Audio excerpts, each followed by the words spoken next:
Hi.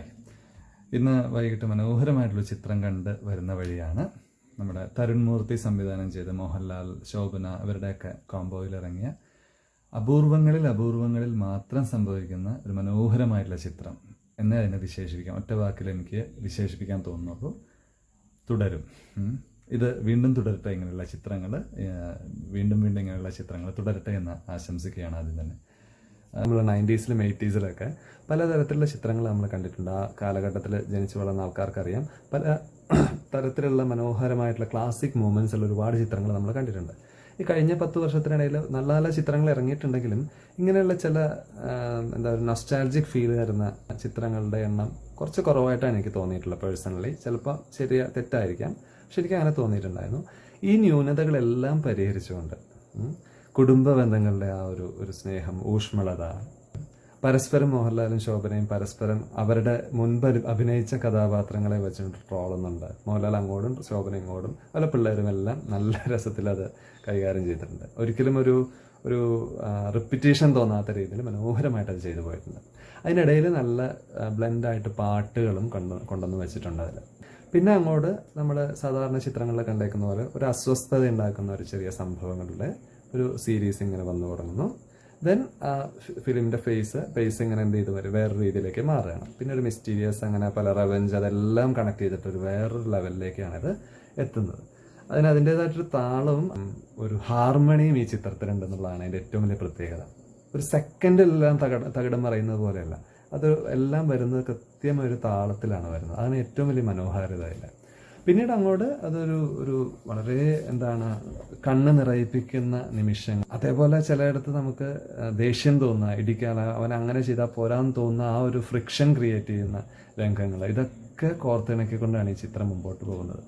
മോഹൻലാലിൻ്റെയും അല്ലെങ്കിൽ ശോഭനയുടെയും അഭിനയത്തിനെ നമുക്ക് അപഗ്രഥിക്കേണ്ട ആവശ്യമില്ല.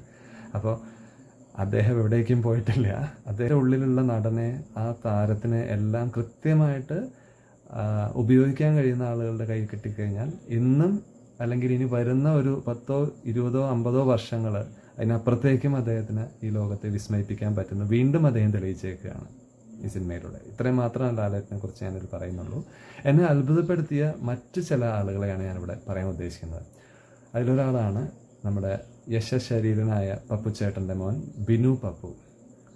അതുപോലെ ഇതിലെ പുതുമുഖ നടനായിട്ടാണ് അവതരിപ്പിച്ചിരിക്കുന്നത്. മറ്റു സിനിമകളും ഞാൻ കണ്ടിട്ടില്ല. ശ്രീ പ്രകാശ് വർമ്മ ഇതിലെ main villain.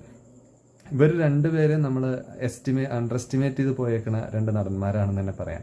Binu Pappu of course നമ്മൾ ഓപ്പറേഷൻ ജാവ, അതുപോലെ ലൂസിഫറിലൊക്കെ ചെറിയ റോളൊക്കെ ആണെങ്കിലും മനോഹരമായിട്ട് നമ്മൾ കണ്ടിട്ടുണ്ട്. പക്ഷേ നമ്മുടെ എല്ലാ കണക്കുകൂട്ടലുകളും തെറ്റിച്ചുകൊണ്ട് വേറൊരു ലെവൽ പെർഫോമൻസ് ആണ് ഇവർ രണ്ടുപേരും കാഴ്ചവെച്ചിരിക്കുന്നത്. പ്രത്യേകിച്ച് ബിനു പപ്പു. അദ്ദേഹം കാണിക്കുന്ന പല ആക്ഷൻസും നമുക്ക് അത്രയും ഇമ്പ്രസീവായിട്ട് തോന്നും. അതിനെ കവച്ചു വെക്കുന്ന, അതിനെ കടത്തി വെട്ടുന്ന രീതിയിലാണ് ഇതിലെ മെയിൻ വില്ലനായിട്ടുള്ള പ്രകാശ് വർമ്മ അദ്ദേഹം അവതരിപ്പിച്ചിരിക്കുന്നത്. പക്ഷെ ആ പുതുമുഖ നടനായിട്ടും കൂടെ തൊട്ടപ്പുറത്ത് നിൽക്കുന്നത് താരരാജാവ് അല്ലെങ്കിൽ നടന വൈഭവമായിട്ടുള്ള മോഹൻലാലിനും ശോഭനയ്ക്കും എഗെയിൻസ്റ്റ് നിന്നുകൊണ്ട് അഭിനയിച്ച് അങ്ങോട്ട് കയറേണ്ട ഒരു ദാക്ഷിണ്യവും ഇല്ലാതെ എങ്ങനെ അങ്ങോട്ട് കത്തിക്കയറുക എന്ന് പറയില്ലേ, അതേപോലെയാണ് അതിലെ വില്ലൻ അങ്ങോട്ട് കത്തിക്കയറുന്നത്.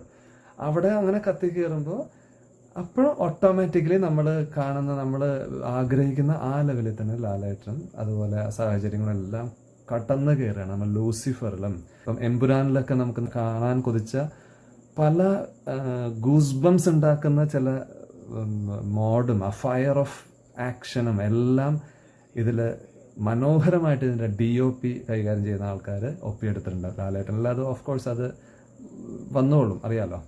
അത് ഗംഭീരമായിട്ട് പകർത്തുകയും അതുപോലെ ലൈറ്റ് കാണിച്ചിരിക്കുന്നതും ഇപ്പം അതുപോലെ ഒട്ടും പ്രതീക്ഷിക്കാത്ത ഒരു യുവനടൻ നമ്മുടെ ഇതിൽ മോഹൻലാലിൻ്റെ ഒപ്പം ലാലേട്ടൻ്റെ ഒപ്പം അഭിനയിച്ചിട്ടുണ്ട് കുറച്ച് നേരത്തേക്ക്. തൊടുപുഴ പോലത്തെ സ്ഥലങ്ങൾക്ക് ഒരു പ്രത്യേക ഒരു വന്യമായിട്ടുള്ളൊരു മനോഹാരിതയുണ്ട്. തൊടുപുഴ, ഇടുക്കി ഭാഗത്തൊക്കെ ആ ദൃശ്യഭംഗി എല്ലാം കൃത്യമായിട്ട് ഇതിൽ കാണാൻ പറ്റും. അതുകൊണ്ട് തിയേറ്ററിൽ തന്നെ കാണാനുള്ള ഒരുപാട് കാര്യങ്ങളുണ്ട് ഇതിൽ കേട്ടോ. നല്ലൊരു സന്ദേശത്തിൽ കൊണ്ടാണ് ഈ ഫിലിം അവസാനിപ്പിച്ചിരിക്കുന്നത്. തരുൺ മൂർത്തിയുടെ മറ്റു ചിത്രങ്ങൾ കണ്ടിട്ടുള്ളവർക്ക് അറിയാം, അതിലൊരു ത്രെഡ് എപ്പോഴും നമുക്ക് കൺവേ ചെയ്തിട്ടുണ്ടാവും അദ്ദേഹം. അതായത് ലാലേട്ടന് വേണ്ടി അല്ലെങ്കിൽ ശോഭനയ്ക്ക് വേണ്ടി ഒരു ഫിലിം ഇറക്കിയേക്കല്ല, തരുൺ മൂർത്തിയുടെ ഒരു വേ ഓഫ് നറേഷനിലേക്ക് ലാലേട്ടനെ കോർത്തു വെച്ചേക്കുകയാണ്. ഇതിനിടയിൽ ഒരു കാര്യം കൂടി ഓർമ്മിപ്പിക്കട്ടെ. നാഗവള്ളിയായിട്ടും മിന്നാരത്തിൽ നമ്മളെല്ലാവരെയും കരയിച്ച് പോയ ആ ക്യാൻസർ പേഷ്യൻ്റായിട്ടുള്ള ആ ചേച്ചിയായിട്ടും ഒക്കെ നമ്മുടെ മുമ്പിൽ അഭിനയിച്ച് നടനമാടിയ ആ ശോഭനയുടെ തീർത്തും വ്യത്യസ്തമായ പലതരത്തിലുള്ള അഭിനയ മുഹൂർത്തങ്ങളും ഈ സിനിമയിൽ പല സ്ഥലത്തും നമുക്ക് കാണാം. കണ്ടിന്യൂസ് ഒരു ഫ്ലോയിലല്ല, പലയിടത്തും ചെറിയ ചെറിയ ഫ്രാക്ഷൻ ഓഫ് മോമെൻറ്റ്സിലാണ് പലപ്പോഴും ശോഭന വരുന്നത്. ആ മോമെൻറ്റ്സിലൊക്കെ ശോഭന മനോഹരമാക്കിയിട്ടുണ്ട് ചിത്രം. ഇതെൻ്റെ ഫസ്റ്റ് ഫിലിം റിവ്യൂ ആണ്. അപ്പോൾ എല്ലാവരും തീർച്ചയായിട്ടും കുടുംബമായിട്ട് തന്നെ പോയി കാണാവുന്ന ഒരു ചിത്രമാണ് തുടരുന്നുള്ളത്. ഇങ്ങനെയുള്ള അത്യപൂർവമായിട്ടുള്ള ചിത്രങ്ങൾ വീണ്ടും വീണ്ടും തുടരട്ടെ എന്ന് വീണ്ടും വീണ്ടും ആശംസിക്കുകയാണ് ഹൃദയപൂർവ്വം. അതെ, ഹൃദയപൂർവ്വം തുടരുന്നു.